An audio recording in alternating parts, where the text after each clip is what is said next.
If you want to see how I turn this into... Hey guys, welcome to my channel. So stay tuned so you too can create this look. It's very easy. So here are a couple items that I use to create this look.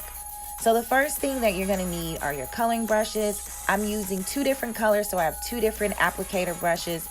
The dark one's going to be used for the color 7, and then the pink one I'm going to use for the color 9-4. So that just helps me keep everything in line.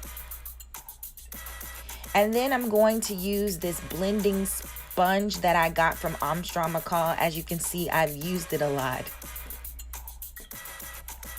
And then you just need your whisk so that you can mix your color together.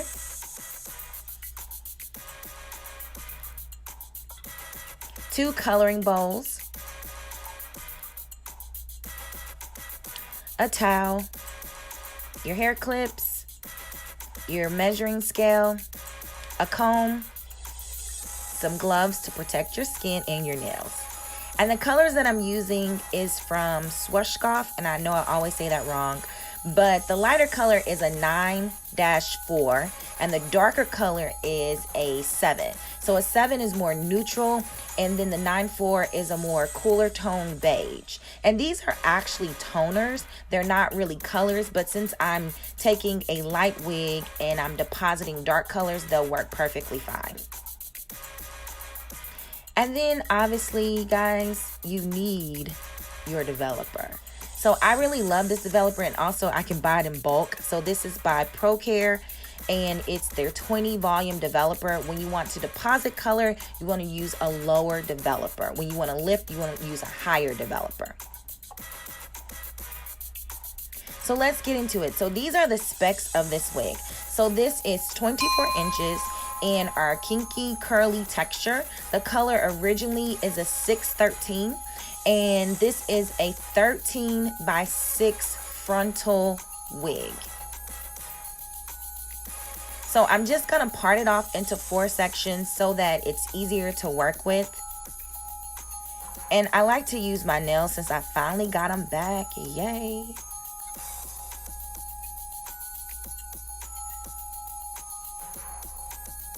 And a good guide is to kind of like count the tracks. So if I went 4 tracks up on the right side, I want to make sure that I go 4 tracks up on the left side, just so that my color is even. And just use your hair clips to kind of like gather the hair and section off the hair. So I have my 4 sections, and you can leave that down if you want to, because that's where I'm going to start, but just to show you, there's 4 complete sections. So now let's mix up the color. So get your scale, get your bowls, your whisk, and your color. I'm starting with the lighter color. And remember, anytime that I use the pink brush in this video, that's the lighter color, which is the 9-4. So you just want to make sure when you're mixing that you follow the instructions on the box. So the ratio for this is 1:1. So 1 ounce of color and then 1 ounce of developer. And I accidentally poured a little bit more, but it's okay, I wasn't too far off. So you just want to combine those two, and you just want to mix it together.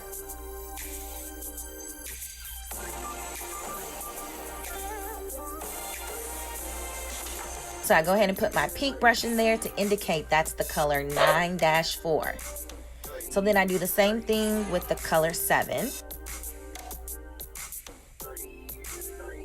Turn on the scale. Always make sure that you place your bowl on top before you turn the scale on, because if you do it after, you're going to measure the bowl and the product that's inside. So remember, the ratio is 1:1. So the equal parts, pretty much. Well, not pretty much, yes, equal parts.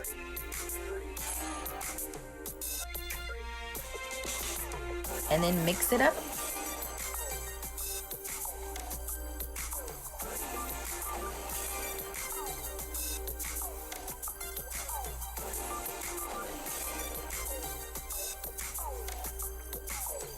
So remember, the darker color gets the black applicating brush. So now I'm going to take my first section. So it's all about the pattern that you want to create, and you really can create whatever pattern that you want. So I went about 2 tracks up. I'm taking my darker color, which is the color 7, and I'm going about 2 inches from the root, and I'm applying it. And I'm really just applying it on the top of the hair. I'm not saturating the hair. Then I take the sponge and I just blend or blur out the lines. We don't want any lines, no lines. So then next I'm gonna take my next section, and this time I'm gonna use my lighter color, which is the color 9-4. And I'm just going to lightly paint it on top of the hair. And this time I'm gonna go a little further down, so think maybe like 3 inches down. And I'm not re-dipping, so whatever is left, I'm kind of just blending it into the hair.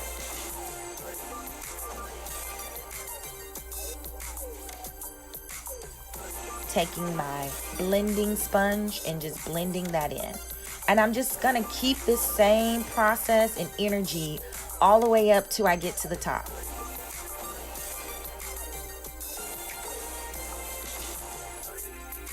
So about 2 inches or 1 inch, and that's the darker color. Take the sponge and soften those edges.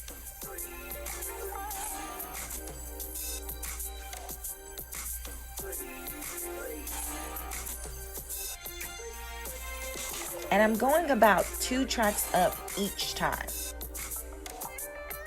And just alternating the colors.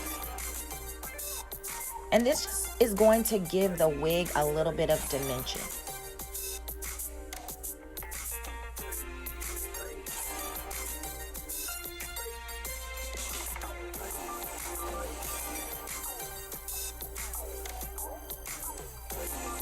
So as you can see, I'm completely done. I just want to show you what I do across the hairline. You want to make sure that you don't get it on the lace. And how you do that is you hold the hair very tight or taut, whichever one you want to say.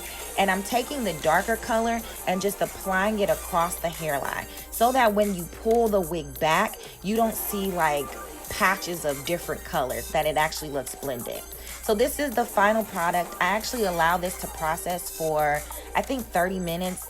A little longer than what I normally would, but I got distracted on the computer, but it's okay. It's just going to keep depositing the color.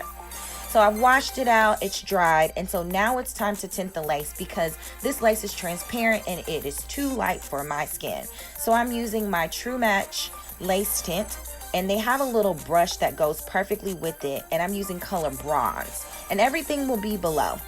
So as you can see, that's still too light. So I'm like spraying and spraying. You want to make sure you allow it to dry in between each spray. So at one point in time, I actually take this and go put this in my dryer, and then I come and add another coat. Because if you just keep spraying and spraying and spraying, it's just going to be like water and just run off the lace. And the brush just allows you to evenly spread the tint across the hairline so that you don't actually tint the hair. So guys, this is the finished product. So hopefully you enjoyed this video. Please make sure that you comment, subscribe, and like. Thank you.